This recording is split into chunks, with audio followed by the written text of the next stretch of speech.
Oke, selamat malam semuanya. Ya, ini After edisi 13 September 2023. Seperti biasa, malam ini kita akan berikan update market IHSG dan juga ide-ide dari Bapak Ibu semua saham-saham yang masuk di kolom komentar After edisi kemarin, edisi 12 September. Kita akan bahas sesuai dengan permintaan. Baik, untuk menyingkat waktu, kita langsung mulai saja. Sebelum saya mulai, silahkan apabila Anda belum subscribe channel ini, silahkan subscribe, dan yang sudah merasakan manfaat dari Talk, silahkan dukung kami dengan klik like. Kita langsung mulai dari pembahasan IHSG terlebih dahulu. Hari ini IHSG sebenarnya cenderung turun dan sempat turun menyentuh 6.900. Kemudian penutupannya penutupannya ditarik naik tipis 0,0. Ya, bisa dikatakan tidak bergerak kemana-mana ya, pergerakan masih cenderung di area support uptrend line ini ya. Semoga kita tidak dipatahkan, karena kalau dipatahkan ya nantinya akan jadi berbeda cerita. Nah, kita harapkan IHSG bisa kembali ke atas 6950 dan menguji lagi 7000 ya, sesuai dengan tren yang sedang berjalan saat ini setelah berhasil membentuk higher high di 7020. Ini menjadikan sebuah harapan ya, potensi IHSG bisa bullish setidak-tidaknya ya sampai dengan akhir tahun lah sekiranya. Mungkin ini adalah kenaikan yang bersifat jangka pendek menengah gitu ya. Ya, biasanya kenaikan memang terjadi akhir tahun sampai dengan bulan 3 ya, itu mungkin bisa terjadi, sehingga sangat masuk akal jika IHSG bisa kembali ke atas 7000 gitu ya, tidak muluk-muluk lah, bisa kembali ke atas 7000 atau ya bisa kembali menguji level-level tertingginya misalkan di 7300 dan sebagainya, sehingga sekarang ini ya masih dalam fase transisi setelah dia konsolidasi, setelah indeks konsolidasi sejak akhir tahun kemarin. Bisa dikatakan ini menjadi sebuah transisi kondisi dari konsolidasi menjadi trending ya, seperti itu. Oke, kita langsung masuk ke pembahasan saham yang pertama. Selamat malam Pak Yev, mohon bantuannya untuk dibahas saham harta untuk trading jangka menengah beserta risk rewardnya jika ingin mengambil saham harta di harga 490. Berarti ini belum beli mungkin ya. Kemudian karena ini trading jangka menengah, kita akan cek apakah harta itu menurut saya, sekali lagi menurut saya, apakah cocok untuk trend following, karena jangka menengah di sini kata lain dari trend following ya menurut saya. Jadi kita akan bahas sesuai dengan pemahaman saya ya. Harta. Oke. Nah, kita lihat dari pola-pola yang terbentuk sebelumnya. Saham ini cukup lama konsolidasi sebenarnya, flat ya di 2021 sampai dengan akhir 2022 sampai dengan kemarin, sampai dengan bulan Februari awal bulan 2023, tahun 2023 gitu ya, baru dia mulai spike gitu ya. Dan seperti yang Anda lihat saat ini kondisinya adalah sedang koreksi ya kan, karena setelah mencapai target naik, ini adalah pembahasan sebelumnya tentunya, setelah mencapai targetnya ya sedikit meleset karena kalau misalkan tepat nanti kita dikira price makernya gitu kan.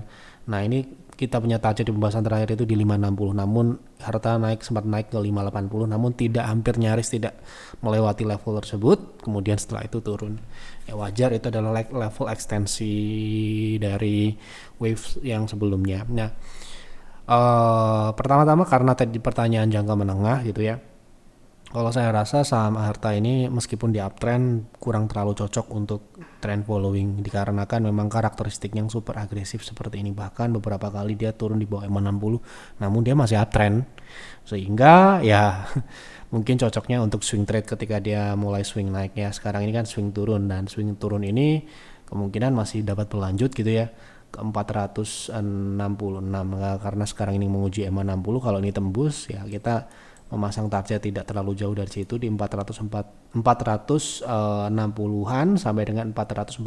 Ini mungkin sangat memungkinkan untuk menjadi sebuah high low ya, high low yang setelah dia mencapai 1,618 ini. Nah, nanti 1,618 ini kita jadikan ekstensi berikutnya atau target berikutnya, trend swing naiknya lagi akan ke berapa gitu, karena ini belum terbentuk sebuah high low, jadi belum bisa kita katakan ini menarik. Nah, karena kalau ini mau beli di 490, menurut saya untuk trend following tadi sudah saya jawab tidak cocok. Ini menurut saya, kalau Anda mau silahkan aja, karena Anda lihat di sini naik turunnya ini, kalau Anda hold floating profitnya bisa menguap gitu aja ya, lebih efektif, karena tidak semua saham itu cocok ya untuk trend following, dan tidak semua saham juga cocok untuk swing ya. Jadi sebagai trader kita harus bisa memahami karakteristik saham yang akan kita beli, apakah itu cocok atau enggak dengan kita. Kalau kita tipikal part time ya, kita mencari saham-saham yang trend following, yang naiknya itu perlahan, swingnya tidak terlalu agresif ya, pergerakannya mungkin tipis-tipis tetapi di uptrend. Tetapi kalau saham seperti Harta ini, menurut penglihatan saya, saham ini cenderung ke agresif dalam artian ketika dia trending ya, karena sekarang ini lagi trending. Ketika dia konsolidasi memang dia flat, tapi kan tidak bergerak kemana-mana. Seperti itu. Oke, kita lanjutkan ya. Halo Pak Yev, mohon pembahasan Ruis dalam jangka pendek. Apakah kenaikannya sudah selesai? Mohon juga pembahasan secara teknikalnya. Oke, Ruis, apakah kenaikannya sudah selesai? Secara teknikal seperti apa? Nah ini juga sama ya, ini malah lebih agresif lagi. Menurut saya ini masih belum selesai ya, karena resistnya mungkin masih sedang diuji sekarang ini dan bisa berlanjut ke 300-an ya gitu. Candle terakhir sih masih cukup bagus, hari ini masih cukup bagus. Ini karena pertanyaan mungkin kemarin melihat candle merah ini ya. Kalau kita lihat memang ini karakteristiknya seperti ini ketika dia koreksi. Jadi harus siap dengan seperti ini ya. Kalau kita mau trading itu tadi sama dengan saham Harta tadi, bukan berarti Ruis sama dengan Harta, tetapi kita memposisikan diri di saham ini memang lebih cocok untuk kita intens, atau dalam artian kita monitor. Ya kita harus siap dengan apapun yang terjadi, tiba-tiba ambrol atau tiba-tiba kita beli ketika dia naik, tiba-tiba kosong bidnya dan turun gitu ya, karena memang ini volume transaksinya kadang ada kadang tidak ada gitu. Kita harus siap dengan tiba-tiba nggak ada yang ngebit gitu, tiba-tiba hilang dan turun. Nah ini namun secara teknikal targetnya belum tercapai dengan sempurna ya. Seharusnya Ruis ini masih bisa naik setidak-tidaknya ke 300 ke atas ya, sampai dengan 330-an. Seperti itu. Jadi belum selesai menurut kami, masih berpotensi naik lanjut. Minta view technical GoTo, apakah setelah 80 akan ke 50 seperti yang Bapak sampaikan beberapa bulan yang lalu? Ya, kemungkinan masih sama ya untuk GoTo. GoTo sudah sering ya, kita sudah ikuti dari 200-an, 100-an, 140, terus kemudian kita pasang target 80 sudah tercapai, 84 ini ya. Setelah 84 ke berapa gitu kan, kalau kita bicara potensi selanjutnya ya tentu saja karena ini masih downtrend ya, memungkinkan dia untuk turun ke misalkan ya ke 76, kemudian setelah 76 mungkin ada di 2,6 itu 64, sampai nanti mungkin di 50. Jadi tidak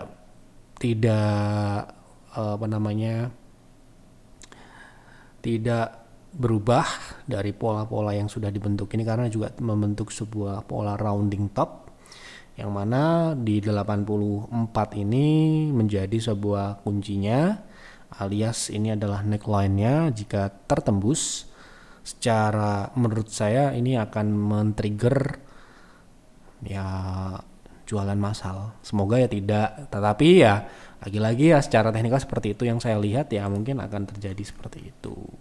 Semoga ya tidak banyak orang yang nyangkut ya, karena penonton kami ini kan sedikit ya, semoga sedikit banyak kita bisa memberikan insight yang ya akurat gitu ya, sehingga banyak orang yang bisa mendapatkan saham yang berpotensi. Memang kalau ada yang nanya bagus ya kita akan bilang bagus, atau seperti GoTo ini yang kita lihat turun ya kita akan turun. Intinya kita akan bicara apa adanya yang kita lihat seperti itu, nggak ada unsur-unsur kepentingan, karena ya kita menjawab atau membahas sesuai dengan apa yang ditanya saja.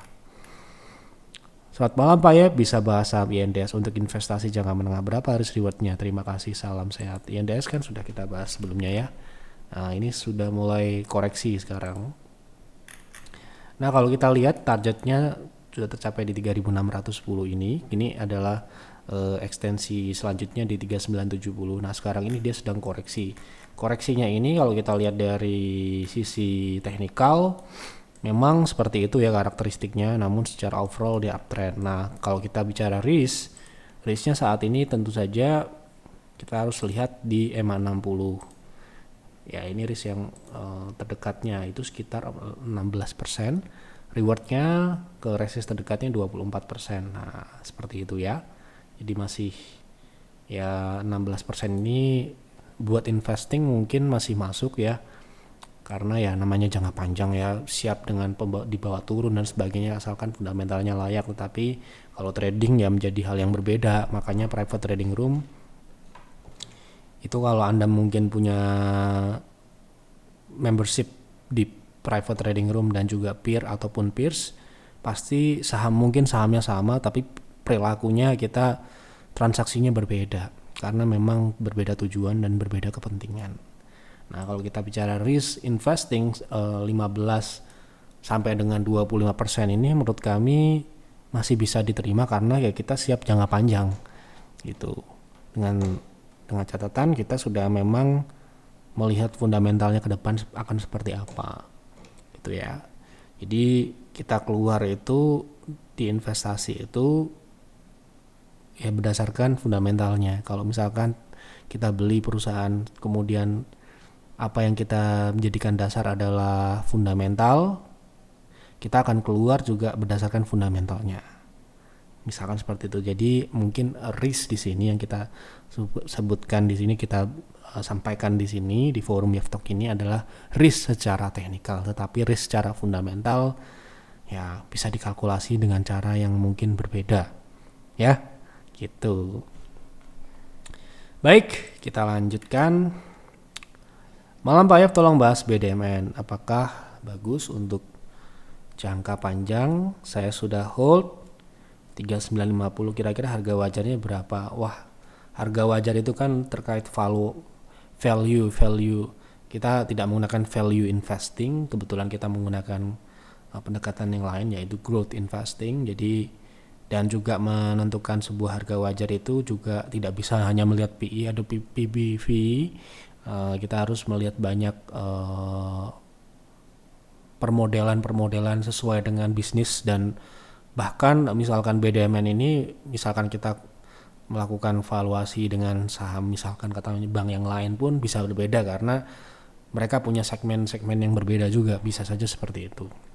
Sehingga ya kita akan bicara fundamental secara umum gitu ya. Jadi kita nggak bisa menilai harga wajarnya ini. Anggap saja saya nggak bisa melakukan penentukan harga wajarnya karena memang kita tidak melakukan itu. Kita menciptakan pertumbuhan di peers sekian, ya, kemudian peer sekian, itu tidak menggunakan sama sekali yang namanya value investing, alias kita hanya menggunakan growth investing dengan penambahan unsur-unsur. Ya, tentu saja kita memiliki pendekatan teknikal juga dalam menentukan timing gitu ya. Jadi saya akan jawab sesuai dengan kemampuan saya. Kalau saya jawab bagaimana harga wajarnya, saya lebih baik bilang tidak bisa menjawabnya. Anda bisa bertanya ke value investor yang lain yang pro itu, di influencer yang memiliki kemampuan itu, mungkin Anda bisa tanya ke sana. Tapi kalau Anda bertanya ke kita ya terkait growth-nya seperti apa, kira-kira growth-nya ini akan sustain atau tidak, apa kira-kira yang akan menjadi ini pertumbuhannya ini sekarang fundamentalnya, bagaimana dengan harga sahamnya, begitu. Tapi kalau harga wajar ya mohon maaf ya, kita tidak pernah bicara harga wajar di dalam investasi ya.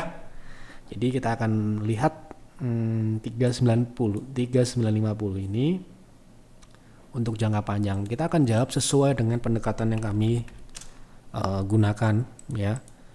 Secara pertumbuhannya seperti apa, BDMN ini apakah layak atau untuk invest atau tidak gitu ya.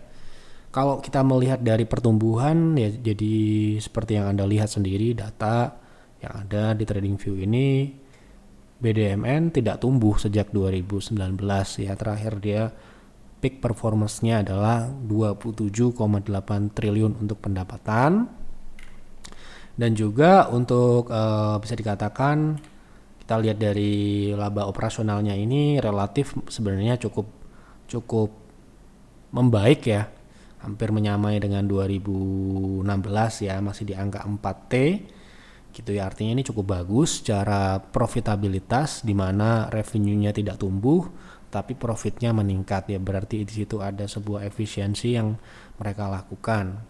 Jadi karena ini tidak tumbuh, tentu saja belum kita rekomendasikan untuk saat ini ya, itu karena tidak tumbuh di atas tetapi di bawah bagus. Di bawah bagus itu adalah upaya-upaya yang dilakukan dari internal untuk memangkas cost-cost yang ada, sehingga dengan revenue yang turun tetap menciptakan sebuah peningkatan profit.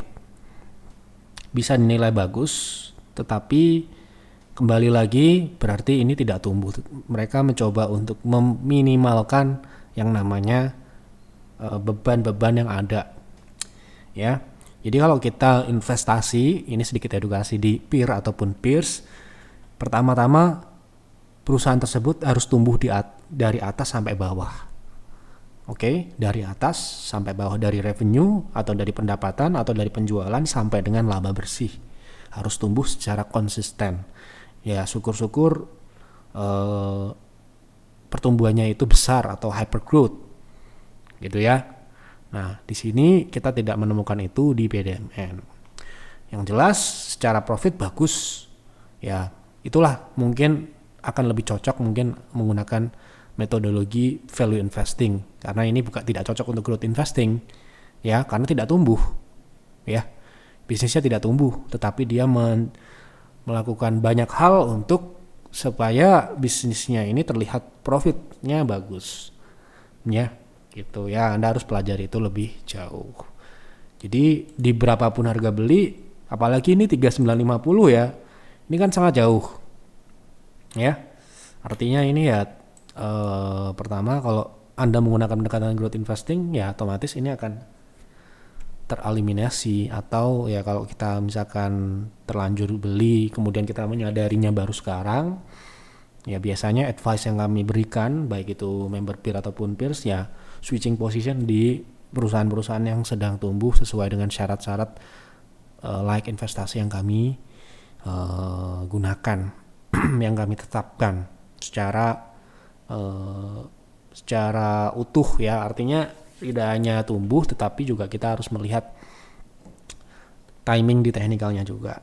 Jadi bukan berarti kita melihat perusahaan ini tumbuh kemudian kita beli begitu saja ya, tetapi kita perlu melihat teknikalnya ini akan seperti apa, karena berinvestasi di perusahaan yang sedang tumbuh berbeda dengan perusahaan blue chip atau big caps yang mana ya pertumbuhannya pastinya tidak besar, kemudian sahamnya ya sangat jarang terdapat timing yang bagus seperti diskon ya, kita menunggu market crash. Jadi itulah perbedaan. Ya ini sangat kompleks. Ketika Anda berkonsultasi ya Anda makanya konsultasilah ketika Anda mau investasi ya. Seperti ini misalkan BDMN ini, kalau Anda bertanya ke Yev, bertanya dengan saya, bertanya dengan advisor saya di peer dan peers, secara general BDMN ini akan tereliminasi dikarenakan tidak tumbuh. Karena tidak tumbuh bukan berarti saham ini tidak bisa naik, bukan. Saham ini jelas naik dan turun ya, wajar selama dia masih perdagangan. Ini bukan masalah itu, tetapi kelayakannya ya gitu. Kami cukup idealis dalam memilih ya, jadi kalau misalkan itu tidak sesuai ya kita akan mencari yang lain, karena emiten bank yang lain kan banyak juga yang sekarang ini tumbuh dan juga mungkin harga sahamnya ya masih bisa diterima atau masih bisa diikuti. Nah seperti itu ya. Ini cukup panjang tadi ya. Untuk saham film secara TA apakah menarik support dan resist di berapa? Oke, kita lihat. Film ini kan jelas sudah naik cukup signifikan ya. Namanya saham tidak ada yang naik terus. Ya, menurut kami ini memang sudah cukup tinggi dan sangatlah wajar dia mulai mengalami penurunan. Ini konsolidasi sebenarnya, belum reversal secara secara teknikal. Tapi ini mungkin menjadi sebuah awal. Anda lihat secara identik yang terjadi sebelum-sebelumnya seperti ini ya. ini menyerupai, oke, yang terjadi sekarang ini menyerupai dengan yang terjadi di 2022, yang mana dia membentuk fase konsolidasi terlebih dahulu, kemudian ketika dia menembus sebuah support konsolidasi secara sistematis, pastinya akan banyak uang-uang tertrigger untuk buang kiri ya, sehingga meluncurlah saham ini 2022 yang lalu. Jadi harus hati-hati karena ini sudah cukup tinggi naiknya. Supportnya di 3.330, kemudian resisten ya, kalau Anda mau trading nggak masalah sebenarnya, cuman Anda harus tahu support ini kalau ditembus bisa meluncur seperti ini. Oke? Ya. Jadi sebenarnya trading dalam kondisi apapun kuncinya hanya satu, disiplin dengan trading plan ya. Misalkan Anda beli, oh ini menurut saya bagus, teknikalnya masih uptrend, boleh, bisa saja benar.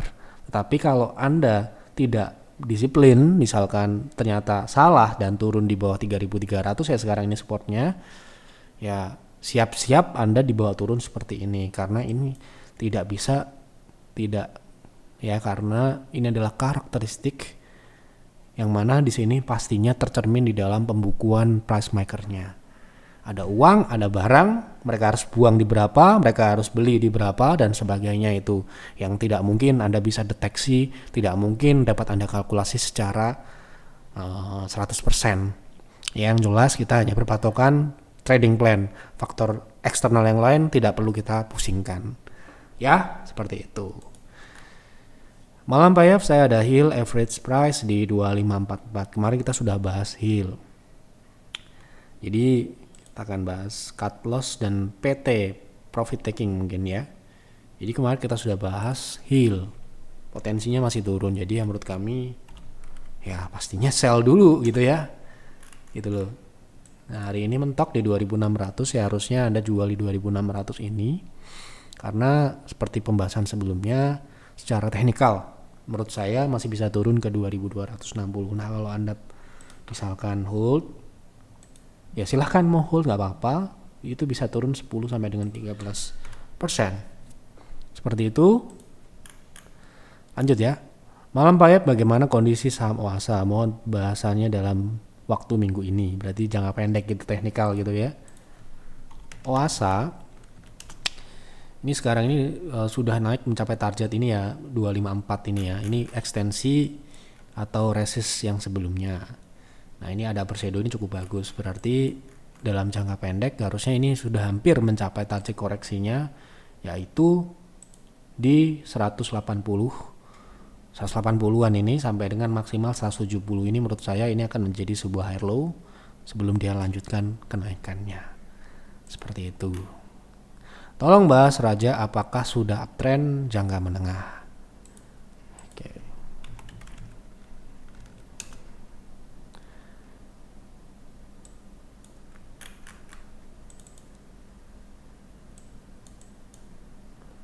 Oke, kalau kita lihat jangka menengah, saham ini konsolidasi. Oke, ini konsolidasinya, jadi nggak uptrend dan juga nggak downtrend. Oke ya, gitu. Oke, sudah saya jawab semua apa yang ada di kolom komentar. Semoga semua terjawab dengan sesuai dengan harapan. Ya mungkin yang Anda harapkan berbeda dengan apa yang saya jawab, tetapi itulah yang saya lihat, dan sejujur-jujurnya apa yang saya lihat nggak ada yang dikurang-kurangi atau tidak ada yang ditutup-tutupi. Ya kita bilang bagus ya bagus, kita bilang jelek ya jelek, kita lihat potensi naik ya kita bilang potensi naik, kita lihat potensi turun ya kita bilang potensi turun.